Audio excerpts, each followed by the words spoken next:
नमस्कार दोस्तों, आप सभी का स्टडी फॉर यूपीएससी पीसीएस में स्वागत है। एडुटेरिया का 69 बीपीएससी को लेकर टेस्ट सीरीज हम लोग कर रहे हैं, जिसमें 2 टेस्ट मैंने एडुटेरिया करवा दिया था। आज आपका ये तीसरा टेस्ट है और सही से सभी सवालों का अटेम्प्ट किया कीजिए।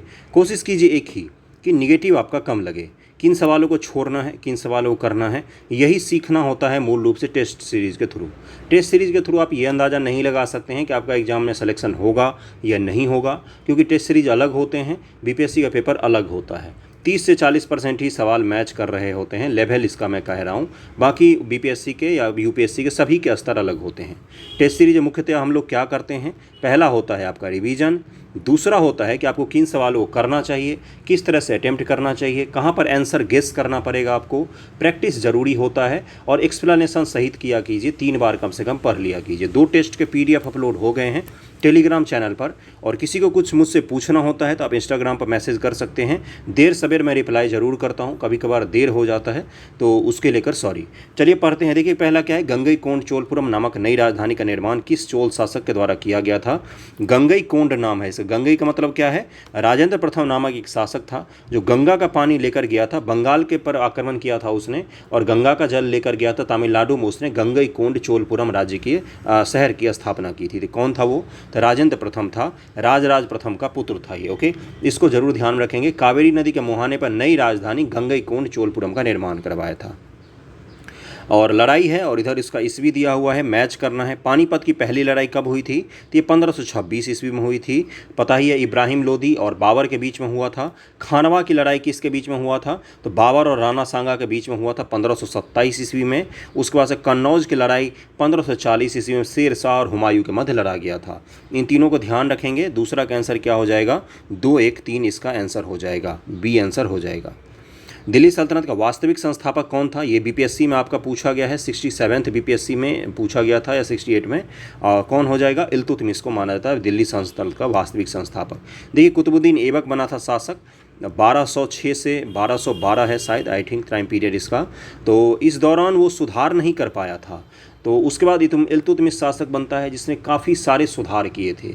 इसको ध्यान में रखेंगे। कुतुबुद्दीन इल्तुतमिश था वास्तविक संस्थापक।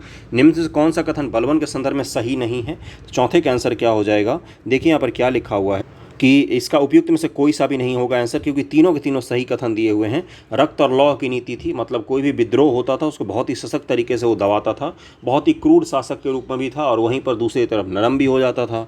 चालीसा दल जिसका ये सदस्य था, जैसे ही ये शासक बना उसका दमन कर दिया। नौरोज़ त्यौहार को दरबार में उसने आरंभ करवाया था। चित्तौड़ पर किस शासक के समय अलाउद्दीन खिलजी ने आक्रमण किया था, तो 5 का आंसर क्या हो जाएगा, इसका आंसर हो जाएगा राणा रतन सिंह था, सी आंसर हो जाएगा राणा रतन सिंह। 1303 ईस्वी में अटैक किया था खिलजियों ने।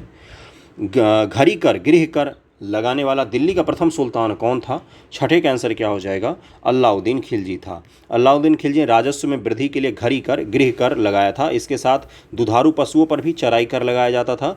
अलाउद्दीन खिलजी पहला शासक था जिसने उपज का 50% भूमि कर के रूप में वसूला था।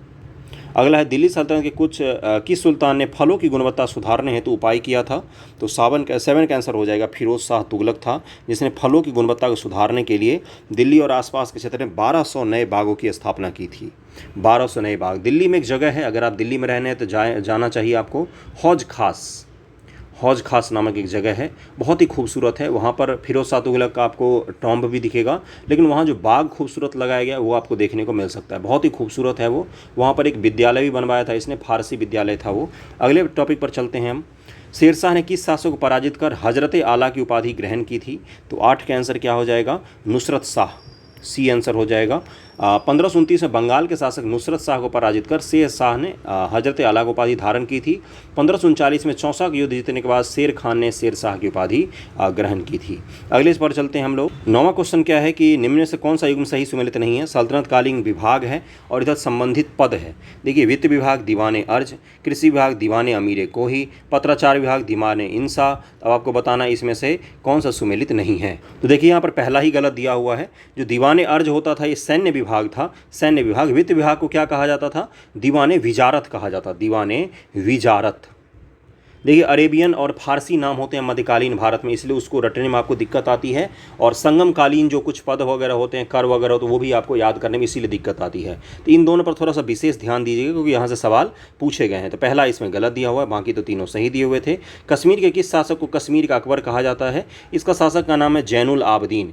जैनुल आबदीन नाम है और ये वहाँ का अकबर कहा जाता है इसको कश्मीर का, क्योंकि बहुत ही उदार शासक था ये। निम्नलिखित में दिल्ली सल्तनत किस शासक ने सर्वप्रथम भारत में सैन्य विभाग दीवाने अर्ज की स्थापना की थी? तो 11 का आंसर क्या हो जाएगा? बलबन था जिसने दीवाने अर्ज की स्थापना की थी। लेकिन सैनिकों को परमानेंट वेतन किसने देना शुरू किया था? देखिए उससे पहले सैनिकों को जमीन वगैरह दे दी जाती थी, रकबा दे दिया जाता था, लेकिन अलाउद्दीन खिलजी ने था, उसने बोला कि देखिए सैनिकों को अगर आप ज़मीन दे देंगे तो उस पर वो 100% निर्भर हो जाएंगे और वो फिर काम धाम में उनका मन रहेगा नहीं। तो हम लोग ऐसा करते हैं, हम उनको काम के बदले में नगद वेतन देंगे, ज़मीन वगैरह देना उन्होंने समाप्त कर दिया। तो ये बलबन था जिसने ये स्थापना की थी, लेकिन नगद वेतन दिया था अलाउद्दीन खिलजी ने। और बलबन ने सैन्य विभाग की स्थापना क्यों की थी? क्योंकि उसको मंगोलों के आक्रमण का सामना करना था। ओके, विजयनगर साम्राज्य किस शासक ने चीन के सम्राट के पास अपना राजदूत भेजा था? तो 12 का आंसर क्या हो जाएगा? ये बुक्का प्रथम था। इसका आंसर क्या हो जाएगा? सी आंसर हो जाएगा। 1374 में चीन के सम्राट के पास अपना दूत भेजा था। और संगमकालीन शासक बुक्का का राजकाल कब तक रहा था? तो 1356 से लेकर 1377 ईस्वी तक रहा था। हरिहर बुक्का ने स्थापना की थी 1336 में विजयनगर साम्राज्य की। और 1336 में दिल्ली सल्तनत का शासक कौन था? तो MBT मोहम्मद बिन तुगलक। देवराय द्वितीय को निम्न में से कौन सी उपाधि प्राप्त थी? तो 13 का आंसर क्या हो जाएगा? उपयुक्त में से एक से अधिक उपाधि प्राप्त थी उसको। कौन कौन सी? देखिए पहला है इमादी देवराय, ये भी उपाधि प्राप्त थी उसको, और गजबेडक भी उसको कहा गया है। ओके, इन दोनों को ध्यान रखेंगे आप लोग। दिल्ली सल्तनत में निम्नलिखित में कौन सा एक कर गैर मुसलमानों से लिया जाता था? गैर मुस्लिम जो होते थे वो कौन सा कर देते थे? तो 14 का आंसर क्या हो जाएगा? देखिए उस्र जो है वो उस्र मुसलमानों से लिया जाता था, भूमि कर का 5 से 10% तक लिया जाता था। खराज जो है ये गैर मुसलमानों से भूमि कर का 1/3 से 1/2 तक लिया जाता था। खुम्स जो है ये लूट में उनका भागीदार होता था। उसके बाद से कौन सा? जकात मुसलमानों पर ही लगाया जाता था। जजिया जो है ये भी गैर मुसलमानों पर लगाया जाता था। तो खराज और जगिया दोनों हो जाएगा। जकात ये मुस्लिमों पर केवल लगाया जाता था, तो इसको ज़रूर ध्यान में रखिएगा। अगले पर चलते हैं हम लोग। निम्नलिखित में से किसने संगीत शास्त्र पर संगीत राज और संगीत मीमांसा, संगीत रत्नाकर, सुप्रबंध आदि ग्रंथ लिखा है? तो 15 का आंसर हो जाएगा। ये राणा कुंभा ने लिखा है। राणा कुंभा ने लिखा है। निम्न में से किसने बहमनी साम्राज्य की राजधानी का गुलबर्गा के स्थान पर बीदर स्थानांतरित किया था? तो 16 का आंसर हो जाएगा। सिहाबुद्दीन अहमद प्रथम था जिसने इसका स्थानांतरण किया था। अगला है मिथफा उल फुतूह की रचना किस मध्यकालीन लेखक के द्वारा किया गया था? तो 17 के आंसर क्या हो जाएगा? ये अमीर खुसरो ने लिखा है। अमीर खुसरो का और भी बुक है जिसको मैं बता देता हूँ, एक बार ध्यानपूर्वक सुनिएगा। खजाइल उल फुतूह, मिथफा उल फुतूह, तारीख़ अलाई, तुगलक नामा, किरान उल सादेन और आसिका, ये सभी बुक किसकी है? तो अमीर खुसरो की है। और ये जो हसन निजामी है इनकी बुक का क्या नाम है? ताजुल मासरी नाम है। और जिया नक्शबी का बुक का नाम है तूतीनामा। ओके, बाबर ने अपनी आत्मकथा बाबरनामा में किस शासक को समकालीन भारत का सबसे शक्तिशाली राजा कहा था? तो 18 का आंसर हो जाएगा। कृष्णदेव राय को कहा था उन्होंने। कृष्णदेव राय आपके विजयनगर के शासक हो गए। वीडियो को शेयर कर दीजिएगा जहां भी संभव हो सके। फ्री में PDF भी मिलता है, फ्री में वीडियो भी मिलता है, एफर्ट भी लगता है 40-45 मिनट बनाने में, तो शेयर कर दिया कीजिए जहाँ भी संभव हो सके देखने पढ़ने वाले को। ओके, अकबर के दरबार में आने वाला पहला अंग्रेज व्यक्ति निम्नलिखित में से कौन था? तो रॉल्फ फिच था। इसका आंसर क्या हो जाएगा? सी हो जाएगा। 1583 से 1591 के बीच में फतेहपुर सीकरी गया था ये। अगले सवाल पर चलते हैं। अकबर द्वारा मजहरनामा नामक घोषणा पत्र किस वर्ष जारी किया गया था? मजहरनामा, तो 20 का आंसर क्या हो जाएगा? 1579 ईस्वी में जारी किया गया था मजहरनामा। और इसके तहत क्या था कि जितने भी धार्मिक मामले होंगे वो आज से सबका मैं ही देख रेख करूँगा और कोई भी नहीं उस पर कुछ भी कमेंट नहीं करेगा। तो मजहरनामा यही था कि सारी धार्मिक शक्तियाँ उसी के हाथों में केंद्रित थी। हुमायूं द्वारा लड़े गए निम्नलिखित युद्धों में सबसे बाद में कौन सा युद्ध लड़ा गया? 21 का आंसर हो जाएगा बी, कन्नौज का युद्ध सबसे बाद में लड़ा गया है। 1540 ईस्वी में कन्नौज का युद्ध, बिलग्राम का युद्ध भी इसी को कहा जाता है, ये लड़ा गया है। हुमायूं अंतिम रूप से पराजित हो गया, उसको देश छोड़कर भागना पड़ गया था।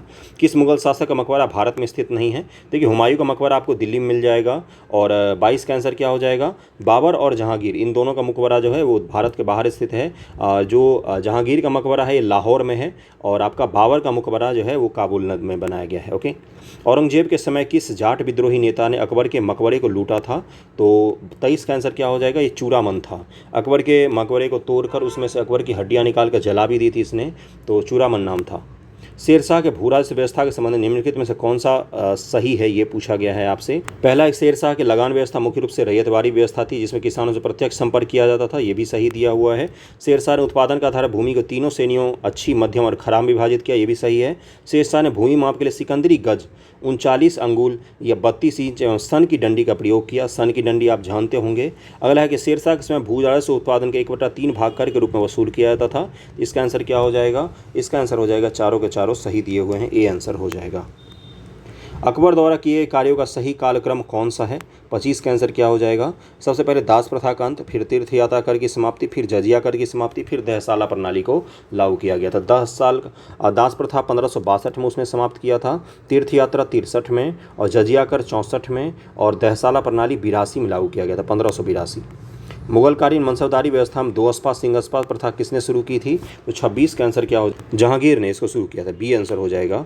अकबर किसकी अध्यक्षता में अनुवाद विभाग की स्थापना की थी? तो 27 का आंसर हो जाएगा, सी फैजी की अध्यक्षता में उसने अनुभाग विभाग की स्थापना की थी। अगले सवाल पर हम लोग चलते हैं कि निम्न में से कौन सा युग्म सही सुमेलित नहीं है?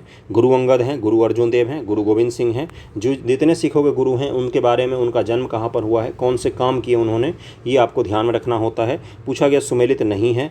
गुरु अंगद के सामने गुरुमुखी लिपि का शुरुआत, गुरु अर्जुन देव आदि ग्रंथ का संकलन, गुरु गोविंद सिंह पाहुल प्रथा की शुरुआत। तो 28 का आंसर क्या हो जाएगा? उपयुक्त में से कोई सा भी नहीं, सभी के सभी सही सुमेलित हैं, डी आंसर हो जाएगा।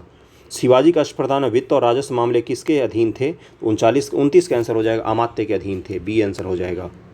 सूची को मैच करना है। मुगलकालीन महिलाएं और प्रमुख, गुलबदन बेगम, महमंगा, जेबुनिसा और अस्मत बेगम। इत्र बनाने का काम किसने किया था? देखिए इसको मैच करते हैं। गुलबदन बेगम जो है ये हुमायूंनामा हो जाएगा, पहले 1-3 हो जाएगा। उसके बाद से महमनंगा, ये मदरसाए बेगम चलाती थी ये। और जेबुनिसा, तो जेबुनिसा बैतुल उल उलूम, इसका बी हो जाएगा। और अस्मत बेगम इत्र बनाने की शुरुआत इन्होंने की थी, इसका आंसर क्या हो जाएगा? ए हो जाएगा। अगला है, निम्न से किसकी नियुक्ति राष्ट्रपति द्वारा नहीं की जाती है? प्रधानमंत्री, उपराष्ट्रपति, राज्यपाल, उपयुक्त में से कोई नहीं। तो इसका आंसर क्या हो जाएगा? सी उपराष्ट्रपति, सी हो जाएगा।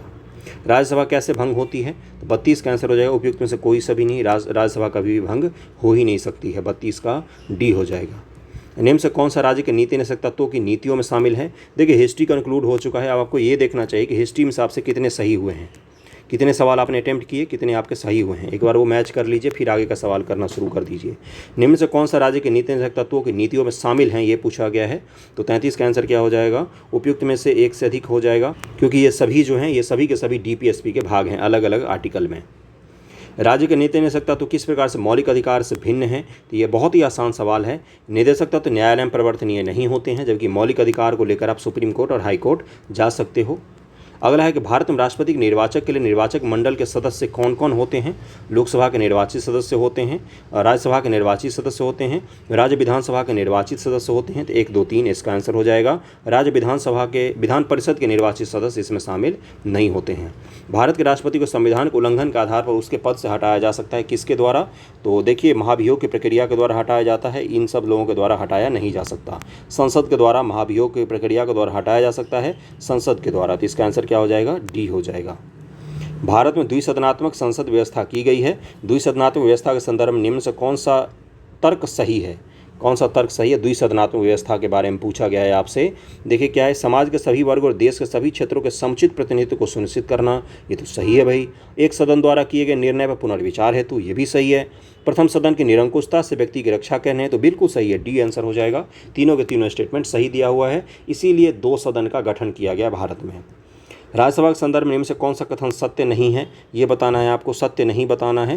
देखिए यहाँ पर क्या लिखा हुआ है, उपराष्ट्रपति की अनुपस्थिति में संसदीय कार्य मंत्री राज्यसभा की बैठक की अध्यक्षता करता है। नहीं, उपराष्ट्रपति जब नहीं होते हैं तो राज्यसभा के जो उपाध्यक्ष होते हैं वो उस बैठक की अध्यक्षता करते हैं। तो इसका आंसर सी हो जाएगा, सी गलत दिया हुआ है यहाँ पर।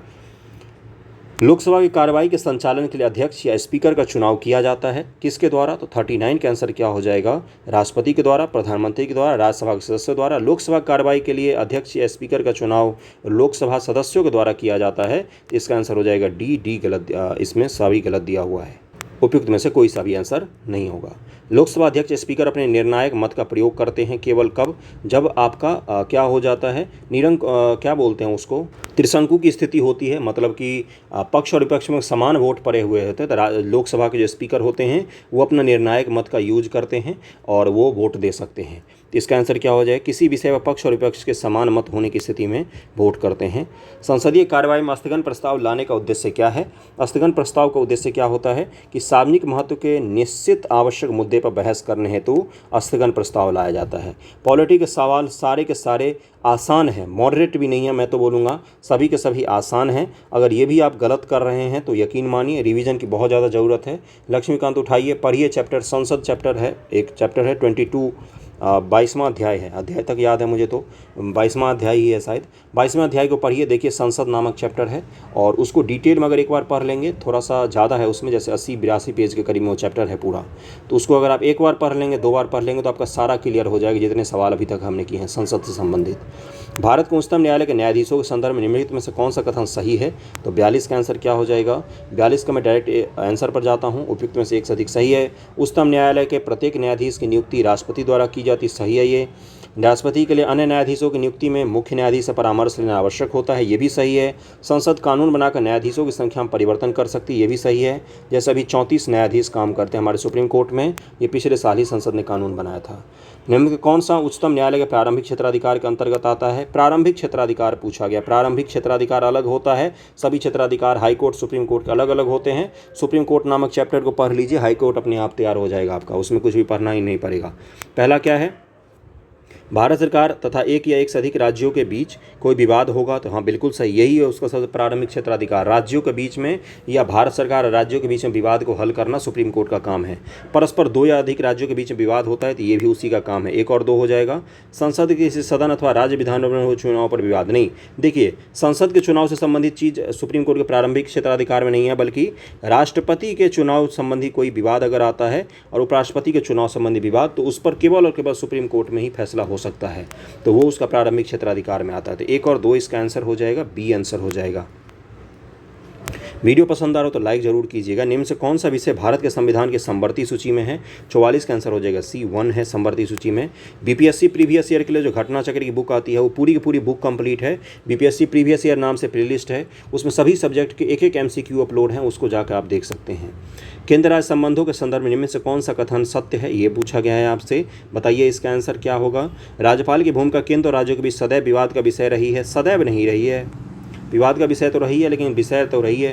केंद्र राज्य संबंध से जुड़े विषयों की पड़ताल के लिए केंद्र सरकार द्वारा सरकारी आयोग का गठन किया गया, तो ये सही है। सरकारी आयोग ने सिफारिश की थी कि राज्यपालों की नियुक्ति अनिवार्य है तथा निष्पक्ष होकर की जानी चाहिए, ये भी सही है, डी आंसर हो जाएगा। बी और सी सही है। पहला वाला मुझे काटना जरूरी हो गया है क्योंकि सदैव विवाद का विषय नहीं होता है। जैसे बीजेपी का शासन है केंद्र सरकार में, यूपी में जो राज्यपाल हैं उनके लिए कोई विवाद नहीं है, कोई भी विवाद नहीं है वहाँ पर, तो सदैव कैसे बोल सकते हो आप। अगले सवाल पर चलते हैं। बैथोलिथ, डाइक, लोपोलिथ और फैकोलिथ निम्न से किसका उदाहरण है ये? तो ये देखिए, भूकंप से निर्मित स्थल रूप होते हैं, पृथ्वी के अंदर कई बार होते हैं ये। 46 का आंसर क्या हो जाएगा?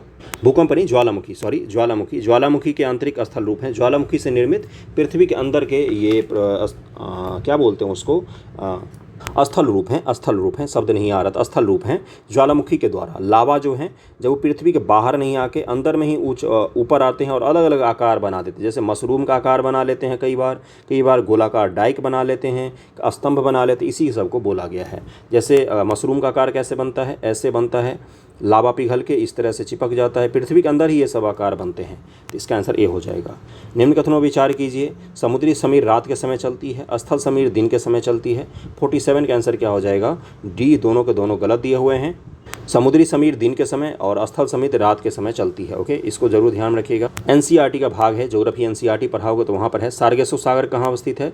बीपीएससी का सवाल है ये, बताइए कहाँ पर स्थित है? तो 48 का आंसर क्या हो जाएगा? उत्तरी अमेरिका के पूर्वी तट पर स्थित है, ये सी आंसर हो जाएगा। और उत्तरी अटलांटिक का भाग है, उत्तरी अटलांटिक। ओके, समुद्र के बीच का स्थल है ये। ग्रेट बैरियर और ग्रेट स्लेव झील किस देश में स्थित हैं?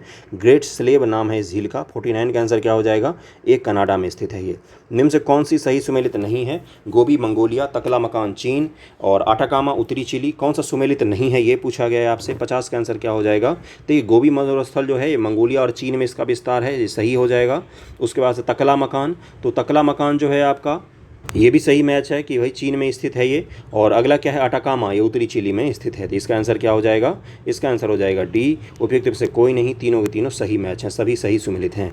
निम्न से कौन सा कथन सही है ये बताना है आपको 51 का। देखिए क्या लिखा हुआ है कि रिपेटी असंबद्धता ऊपरी मेंटल और निचली मेंटल के मध्य स्थित होता है। आपने देखा होगा पृथ्वी का ऐसे वाला मैप देखा होगा, ये पृथ्वी का एक हिस्सा बस काट लिया हमने, इसमें अलग अलग होता है। ऊपरा होता है स्थल मंडल, फिर मध्य मंडल, फिर आपका कोर आ जाता है। उसी में डिवीजन होता है, ऊपरी मेंटल, निचला मेंटल, ऊपरी कोर, निचला कोर, स्थल मंडल का ऊपरी भाग, स्थल मंडल का निचला भाग। इसी डिवीजन में अलग अलग असंबद्धता होती है, बीच बीच में परत होती है, उसका नाम होता है। जैसे उसका नाम है रिपेटी, गुटेनबर्ग, लेहमन। ये पृथ्वी के फिजिकल ज्योग्राफी अगर आपने पढ़ा होगा तो वहाँ पर ये सारे के सारे मिलते हैं। उपयुक्त में जितने कथन दिए हुए हैं ये सभी सही हैं और इसका आंसर डी हो जाएगा। जो रिपेटी होती है ये आपका ऊपरी मेंटल और निचले मेंटल के बीच में होता है, और गुटेनबर्ग जो होता है ये आपका निचला मेंटल और बाह्य कोर के बीच में होता है, और लेहमन जो होता है ये आपका बाह्य कोर और आंतरिक कोर के बीच में स्थित होता है। ओके। पृथ्वी काष्ठ के में पाए जाने वाले तत्वों का प्रतिशत मान के आधार पर घटते क्रम में सजाइए। कितने परसेंट में कौन कौन सी चीज़ें पाई जाती हैं। क्रस्ट में, क्रस्ट सबसे ऊपरा परत होता है आपका, फिर आपका मध्यमंडल आ जाता है, फिर आपका कोर आ जाता है। तो देखिए इसको मैच कीजिए सही से। सबसे ज़्यादा ऑक्सीजन पाया जाएगा, 1 2 3 4 इसका आंसर हो जाएगा। सबसे ज़्यादा ऑक्सीजन, फिर सिलिकॉन, फिर आपका एल्यूमिनियम, फिर लोहा आ जाएगा। 1 2 3 4 सी आंसर हो जाएगा। और उसके बाद से लोहा के बाद कैल्शियम और सोडियम आ जाता है, फिर पोटेशियम, मैग्नीशियम इस आ जाते हैं। पारिस्थितिक तंत्रों में एक स्तर से दूसरे स्तर पर औसत ऊर्जा का स्थानांतरण कितना होता है, तो 53 का आंसर क्या हो जाएगा। 10% ऊर्जा का नियम आपने पढ़ा होगा, 10% ऊर्जा का नियम होता है, 10% का स्थानांतरण होता है एक स्तर से दूसरे स्तर। यानी कि घास है, घास को हिरन ने खाया, हिरन को बाघ ने खाया, तो यहाँ से यहाँ तक मात्र 10% ऊर्जा जाएगी, 90% का लॉस हो जाएगा। फिर यहाँ से यहाँ तक मात्र 10% जाएगी, 90% का लॉस हो जाएगा। इसीलिए फूड चेन में 4 से 5 मेंबर ज़्यादा से ज़्यादा एग्जिस्ट कर पाते हैं, उसके बाद शून्य हो जाता है ऊर्जा का स्थानांतरण। बॉडी बनाना है तो घास खाना सही रहता है, ना कि मांस, इससे ये भी पता चलता है।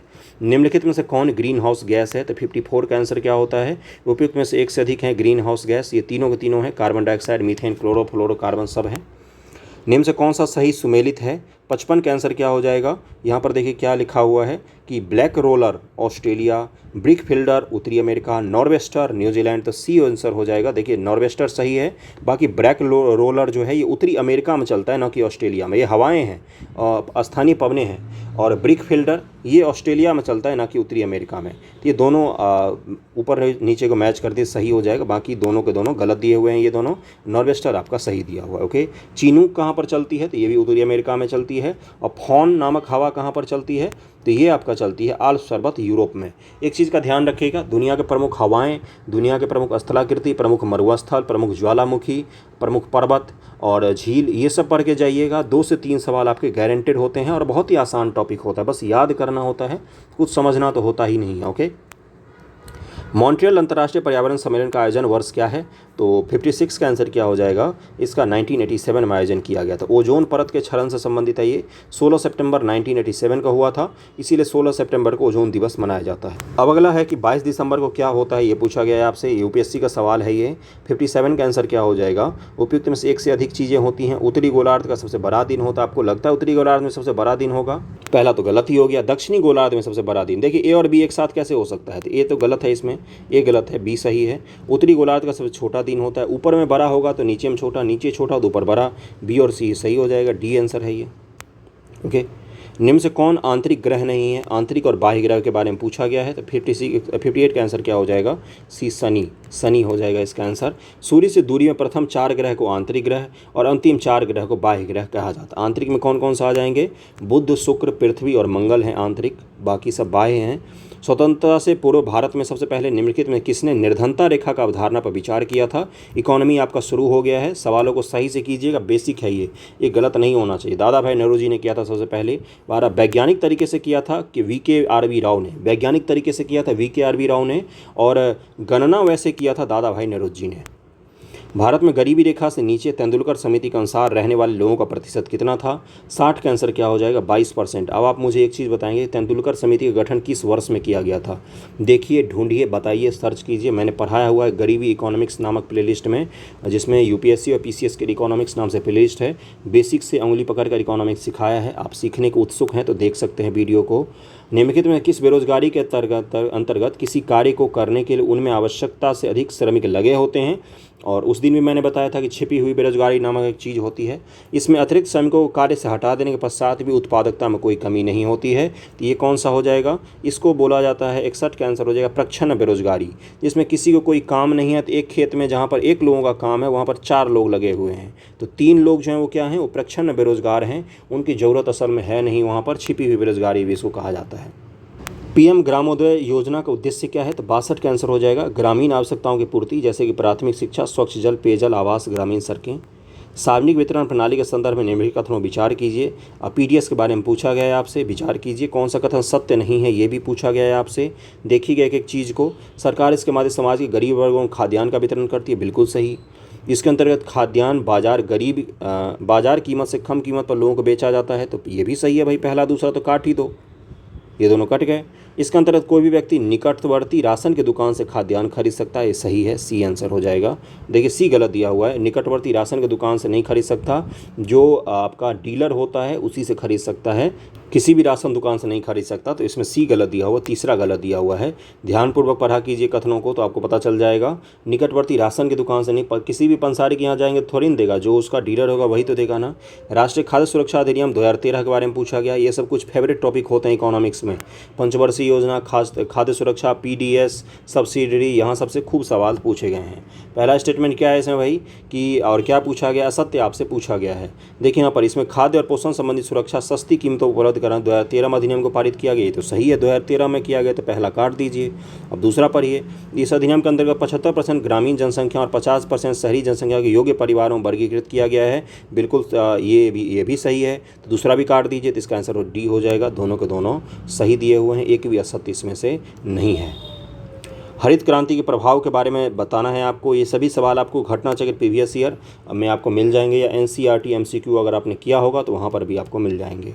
क्या है भाई 65 का? देखिए खाद्यान्नों की कीमत में सही नहीं पूछा गया है। कीमत उपयोग की अन्य वस्तुओं की अपेक्षा वृद्धि हुई है, तो ये तो गलत दिया हुआ है, ऐसा थोड़ी ना वृद्धि थोड़ी ना हुआ है। अगला क्या है कि भारत अपनी खाद्य संबंधी आवश्यकताओं की पूर्ति के लिए अमेरिका और अन्य देशों पर निर्भर नहीं रहा, ये तो बिल्कुल सही है, तो ये हो ही नहीं सकता। तो दूसरा काट दीजिए। देखिए ये दोनों आंसर होगा ही नहीं।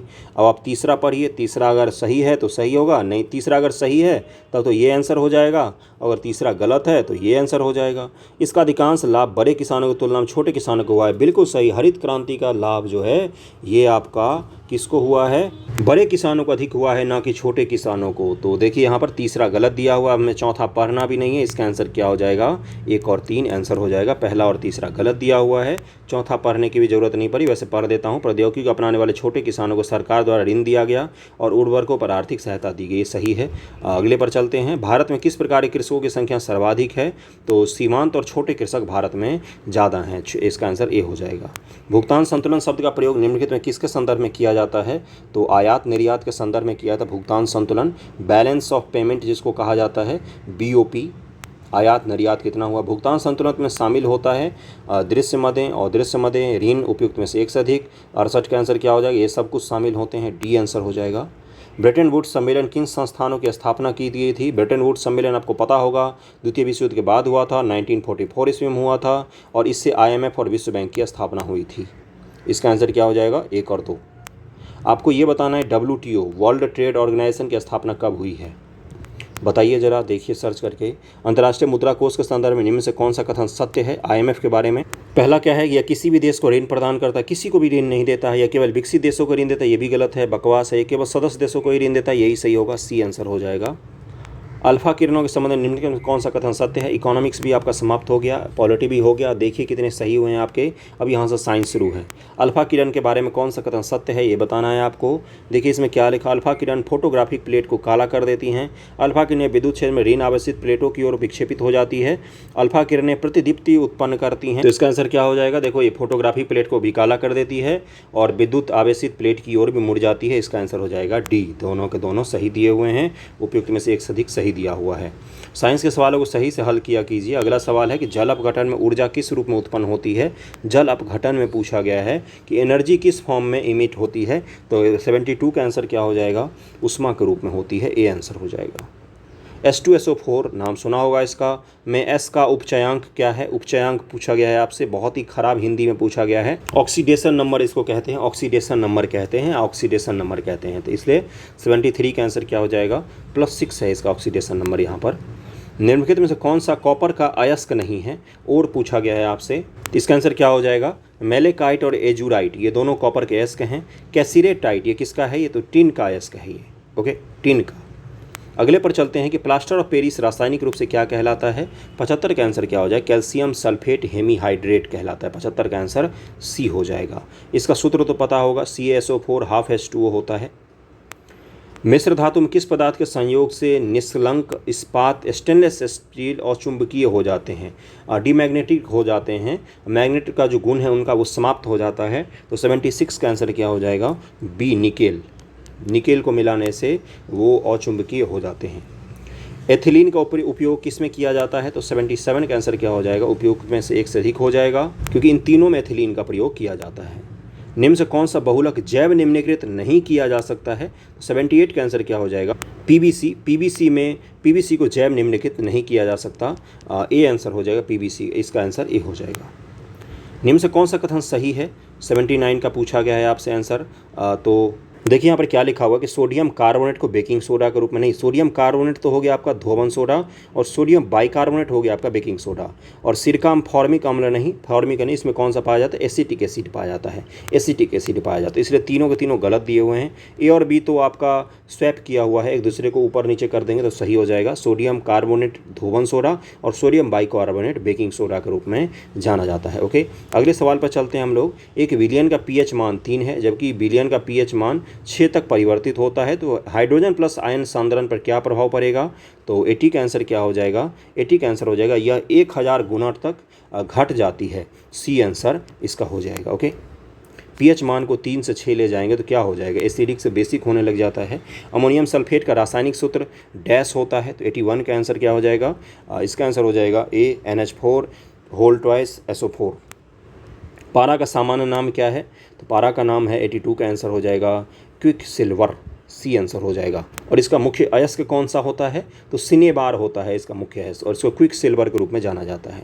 निम्न से कौन सा अवलोकन हमें यह निर्धारित करने में मदद करता है कि रासायनिक अभिक्रिया हुई है या नहीं हुई है। केमिस्ट्री के बहुत सारे सवाल हैं इस सेट में। तो 83 का आंसर क्या हो जाएगा, उपयुक्त में से एक से अधिक। रंग बदलना, स्थिति बदलना, गैस का उत्सर्जन, तीनों का तीनों हो जाएगा, ओके। इसी समय पता चलता है कि रासायनिक जो एक अभिक्रिया है वो हुई है या नहीं हुई है।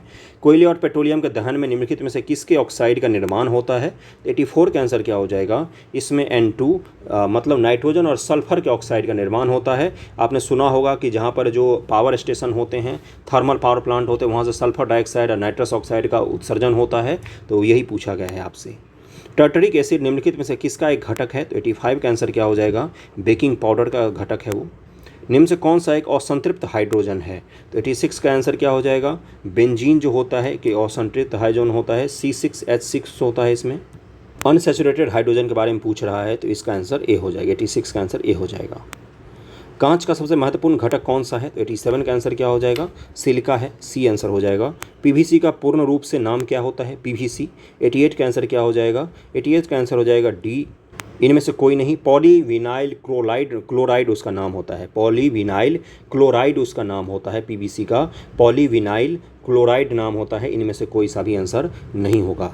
बहुत सारे लोगों ने ए मारा होगा। धोवन सोडा को हाइड्रोक्लोरिक अम्ल के साथ अभिक्रिया कराने में कौन सी गैस निकलती है, तो 89 का आंसर क्या हो जाएगा, कार्बन डाइऑक्साइड निकलती है।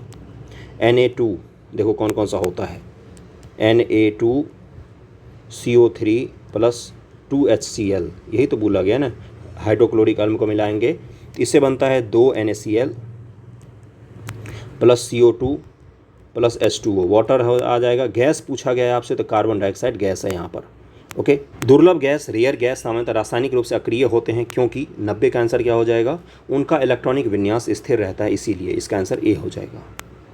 नाइट्रोजन किस ऑक्साइड को लाफिंग गैस के रूप में जाना जाता है, तो 91 का आंसर हो जाएगा N2O नाइट्रस ऑक्साइड। 91 के बाद 92 पर चलते हैं हम लोग। क्या है कि रासायनिक आधुनिक आवर्त सारणी में मॉडर्न जो आपका पीरियडिक टेबल होता है, सारणी के पहले और सातवें दोनों समूह में निम्नलिखित कौन सा गुण परमाणु क्रमांक में वृद्धि के साथ बढ़ता है। तो ये सब क्वेश्चन अगर आपके गलत हो रहे तो टेंशन नहीं लेना है इस चीज़ को लेकर कि आप बैठ गए पीरियडिक टेबल देखने के लिए। एक बार देख लिया एग्जाम में जाने से पहले, बस उतना इनफ होता है। तो 92 का आंसर क्या हो जाएगा, परमाणु आकार, ए आंसर हो जाएगा। अष्टक नियम किसने प्रतिपादित किया था, तो 93 का आंसर हो जाएगा, इसको किया था न्यूलैंड्स ने, ये आंसर हो जाएगा। अगला सवाल है आपका, निम्नलिखित में कौन सा धातु ऑक्साइड एक उभयधर्मी है। तो देखिए क्या बोला गया है कि जो धातु ऑक्साइड अम्ल और क्षार दोनों से अभिक्रिया करके लवण और जल बनाते हैं, एसिड और बेस से दोनों से अभिक्रिया करते हैं और आपका लवण और जल बनाते हैं, उन्हीं को कहा जाता है उभयधर्मी ऑक्साइड हैं वो। तो इनमें से कौन कौन सा हो जाएगा, एक आपका एल्यूमिनियम का ऑक्साइड हो जाएगा और जिंक का ऑक्साइड हो जाएगा, इसका आंसर डी हो जाएगा। किसी तत्व की परमाणु संख्या कैसे निर्धारित की जाती है, तो 95 का आंसर हो जाएगा, एक परमाणु में स्थित प्रोटॉनों की संख्या से निर्धारित की जाती है। अब बिहार स्पेशल आपका शुरू हो गया। साइंस में कितने सही हुए हैं एक बार मैच कर लीजिएगा। नेपाल से बिहार के 7 जिले सीमा साझा करते हैं, झारखंड से बिहार के 8 जिले सीमा साझा करते हैं। तो 96 का आंसर क्या हो जाएगा, और सही कथनों को चिन्हित करना है तो दोनों को दोनों सही दिए। नेपाल से 7, झारखंड से 8, उत्तर प्रदेश से 8, पश्चिम बंगाल से 3। पश्चिम बंगाल से 3 किशनगंज, पूर्णिया और कटिहार हैं। ये सब पता होना चाहिए। निम्न कौन सा कथन सही नहीं है, तो 97 का आंसर क्या हो जाएगा, बिहार का उत्तर से दक्षिण की लंबाई 483 है, नहीं उत्तर से दक्षिण 345 है, पूर्व से पश्चिम है आपका 483। निम्न से कौन सी अक्षांश रेखा बिहार के सीमा क्षेत्र से नहीं गुजरती है, तो इसका आंसर क्या हो जाएगा, 28 डिग्री 10 मिनट वाली उत्तरी अक्षांश जो है ये बिहार के सीमा से नहीं गुजरती है। ओके, क्योंकि बिहार का कहाँ से कहाँ तक विस्तार है भाई, 24 डिग्री से आपका 83 डिग्री तक है, और आपका 24 से 27 है, और 83 से 88 तक है अक्षांशीय और देशांतरीय विस्तार। तो 28 तो उसमें कहीं आ ही नहीं रहा है। अगला है, कोपेन के अनुसार बिहार का उत्तरी भाग किस भौगोलिक संकेतक के अंतर्गत आता है। ये हर बार ही पूछा जाता है, CWG के तहत आता है।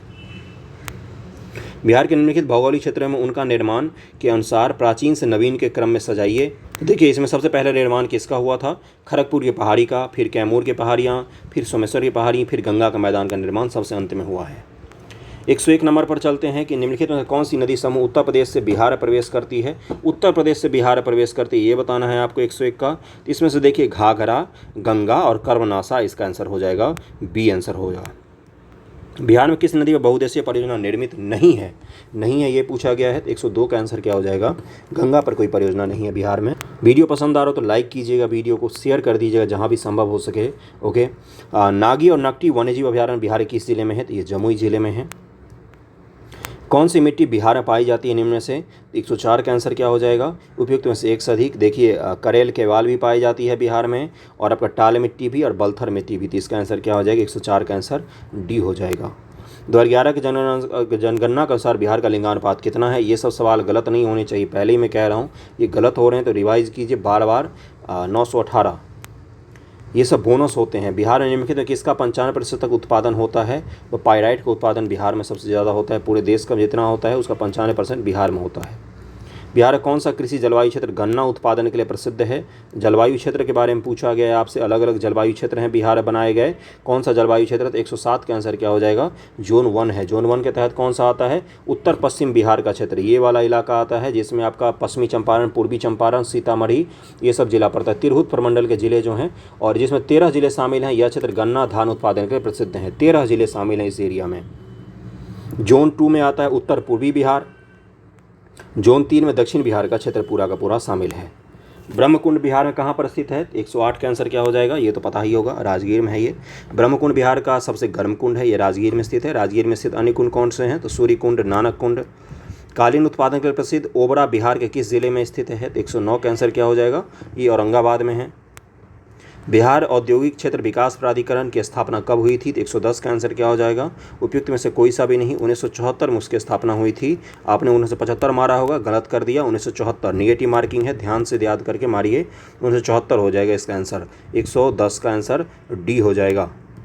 अक्टूबर 2022 में डेनमार्क के फाउंडेशन फॉर एनवायरनमेंट एजुकेशन के द्वारा भारत के किस राज्य केंद्रशासित प्रदेश के 2 समुद्री तटों को ब्लू फ्लैग का प्रमाण दिया गया है। अक्टूबर 2022 का करंट है, पता होना चाहिए आपको। 111 का आंसर हो जाएगा, लक्षद्वीप के 2 तटों को ब्लू फ्लैग का प्रमाणन दिया गया है। हाल ही मोदी जी ने भारत के किस शहर में महाकाल लोक गलियारा परियोजना के पहले चरण का उद्घाटन किया? तो उज्जैन में है महाकाल, इसका आंसर सी हो जाएगा। और एक हवा चली और महाकाल लोक उड़ भी गया था। हर गंगाजल योजना के संदर्भ में निम्नलिखित में से कौन सा कथन सही नहीं है? तो 113 का आंसर क्या हो जाएगा? डी दिया हुआ है, उपयुक्त में से कोई सा भी नहीं, क्योंकि ये सभी कथन सही दिए हुए हैं। हर घर गंगाजल योजना के बारे में एक बार पढ़िए, इसको रोक करके सारे स्टेटमेंट को पढ़िए। मैं आगे बढ़ता हूँ, समय कम है। ड्रोन के माध्यम से दवाइयाँ पहुँचाने के लिए भारत का पहला ड्रोन स्टेशन कहाँ पर बनाया गया है? तो ये बनाया गया मेघालय में, सी आंसर हो जाएगा।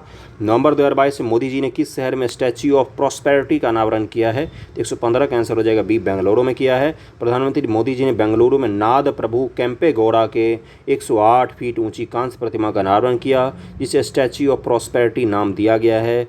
स्टैच्यू ऑफ इक्वालिटी है हैदराबाद तेलंगाना में। स्टैच्यू ऑफ बिलीफ है नाथ द्वार राजस्थान में। स्टैच्यू ऑफ यूनिटी है केवड़िया गुजरात में सरदार पटेल जी का। टाइम मैगजीन द्वारा 2022 पर्सन ऑफ द ईयर किसे चुना गया? तो 116 का आंसर हो जाएगा व्लादिमीर जेलेंस्की को चुना गया। G20 शिखर सम्मेलन के बारे में कौन से कथन सही हैं, ये बताना है आपको, बताइएगा एक। नवंबर 2022 में इसका आयोजन इंडोनेशिया में किया गया था। तो नवंबर 2022 में इंडोनेशिया में हुआ था, क्या ये बिल्कुल सही है। सम्मेलन का थीम था रिकवर टुगेदर रिकवर स्ट्रॉन्गर, ये भी सही है। ब्रिटिश प्रधानमंत्री ऋषि सुनक ने UK India young professional scheme की शुरुआत की। तीनों के तीनों सही हैं, 117 का आंसर सी हो जाएगा। अगला है आपका भारत का पहला निजी रूप से प्राइवेट द्वारा विकसित रॉकेट नवंबर 2022 में लॉन्च किया गया, जिसका नाम क्या है? इस रॉकेट का नाम था विक्रम एस। निम्नलिखित किसके अध्ययन हेतु चीन द्वारा पहला अंतरिक्ष आधारित टेलीस्कोप कुआफू 1 लॉन्च किया गया? तो 119 का आंसर हो जाएगा ए, सूर्य। गरुड़ 7 युद्धाभ्यास निम्नलिखित कौन सा युद्धाभ्यास है, मतलब कौन से देशों का है? तो 120 का आंसर क्या हो जाएगा? भारत और फ्रांस वायुसेना का है, ये सी आंसर हो जाएगा। अगले सवाल पर चलते हैं। हाल ही में की गई नियुक्तियों में निम्नलिखित में कौन सा कथन सुमेलित नहीं है, ये बताना है आपको। देखिए क्या है, गिरधर अरमाने भारत के रक्षा सचिव, और आपका कौन कौन सा है इसमें गलत है, मैं वो बता देता हूँ।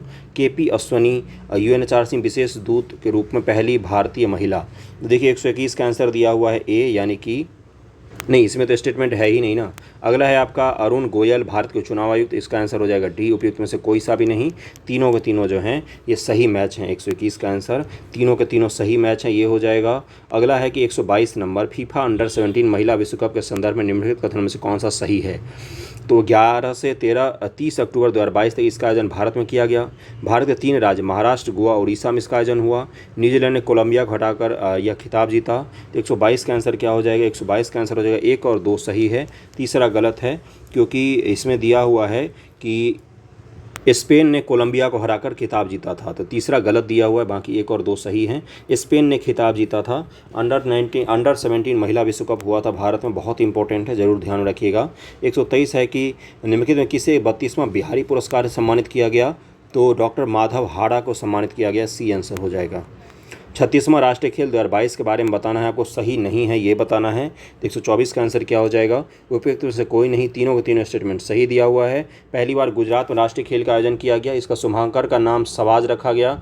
सर्विसेज ने कुल 128 पदक जीतकर शीर्ष स्थान हासिल किया। हाल ही में भारत के 50वें मुख्य न्यायाधीश के रूप में किसे नियुक्त किया गया? 125 का आंसर क्या हो जाएगा? DY चंद्रचूड़ को नियुक्त किया गया, पता ही होगा, बी आंसर हो जाएगा।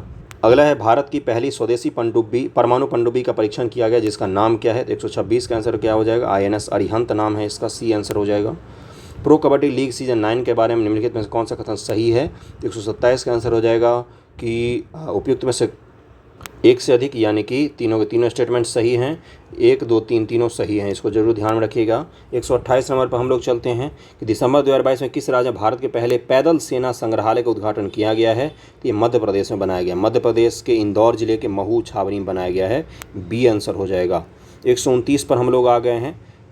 बिहार स्पेशल का भी इसमें बहुत सारा करंट है। हाल ही में किस राज्य सरकार ने 1 डिस्ट्रिक्ट 1 स्पोर्ट पहल की शुरुआत की है? तो 129 का आंसर हो जाएगा उत्तर प्रदेश। हाल ही में बिहार का कौन सा जिला पूरी तरह से पेपरलेस घोषित हो गया है? तो 130 का आंसर हो जाएगा सहरसा। हाल ही में भारतीय ओलंपिक संघ की पहली महिला अध्यक्ष कौन बनी है? तो 131 का आंसर क्या हो जाएगा? PT उषा अध्यक्षा होगा। हाल ही में किस देश को आसियान के 11वें सदस्य के रूप में स्वीकार करने की सैद्धांतिक मंजूरी मिली है? तो 132 का आंसर हो जाएगा पूर्वी तिमोर। इसका लोकेशन देखिएगा, ऑस्ट्रेलिया के उत्तर में स्थित है ये देश। नवंबर 2022 में किस राज्य में तीसरे राष्ट्रीय जनजातीय नृत्य महोत्सव 2022 का आयोजन किया गया? तो ये छत्तीसगढ़ में आयोजन किया गया है। हाल ही में इटली की पहली महिला प्रधानमंत्री कौन बनी है? 134 का आंसर हो जाएगा जॉर्जिया मेलोनी, भारत भी आई थी ये। हाल ही प्रधानमंत्री मोदी ने किस राज्य में मिशन लाइफ की शुरुआत की है? 135 का आंसर हो जाएगा गुजरात। हाल ही में किसे बुकर पुरस्कार 2022 से सम्मानित किया गया? वेरी वेरी इंपॉर्टेंट, मैंने बताया था आपको डेली न्यूज़ डिस्कशन में, सेहान करुणातिलका को सम्मानित किया गया। सी आंसर हो जाएगा। बुकर पुरस्कार 2022 से इनको सेहान करुणातिलका, श्रीलंकाई लेखक, उपन्यास है इनका द 7 मून्स ऑफ माली अल्मेडिया, तो इसलिए इनको सम्मानित किया गया है। अगला है आपका, हाल ही में बिहार के किस जिले में केंद्रीय गृह मंत्री अमित शाह ने लोकनायक जयप्रकाश नारायण जी की 14 फीट ऊंची प्रतिमा का अनावरण किया? तो सारण जिला में किया है। सारण में आपने देखा होगा, जो लोग सारण के होंगे, छपरा के। अक्टूबर 2022 में 90वीं इंटरपोल महासभा का आयोजन कहाँ पर किया गया? तो 138 का आंसर हो जाएगा सी, भारत में किया गया है। निम्न से किस राज्य सरकार के द्वारा आसरा पेंशन योजना की शुरुआत की गई है? तो 139 का आंसर हो जाएगा तेलंगाना सरकार के द्वारा शुरुआत की गई है। और आज का आखिरी सवाल, 140 नंबर पर हम लोग आ गए। उसके बाद मैथमेटिक्स भी आप लोग कीजिएगा। हाल ही में जारी पब्लिक अफेयर्स इंडेक्स 2022 के संदर्भ में निम्न से कौन सा कथन गलत है, ये बताना है आपको। और भी एक चीज़ करना, वीडियो को शेयर कर देना जहाँ भी संभव हो सके। इसका आंसर हो जाएगा डी, इनमें से कोई सा भी गलत नहीं है, तीनों के तीनों सही दिए हुए हैं। स्टेटमेंट रोक के एक बार पढ़ लीजिए, आपके एग्जामिनेशन में वहाँ से सवाल पूछ सकता है। वीडियो कैसा लगा ज़रूर बताइएगा। कहीं पर कोई मिस्टेक हुआ हो तो निस्संदेह कमेंट कीजिए, सुधार करने में कोई हर्ज नहीं है।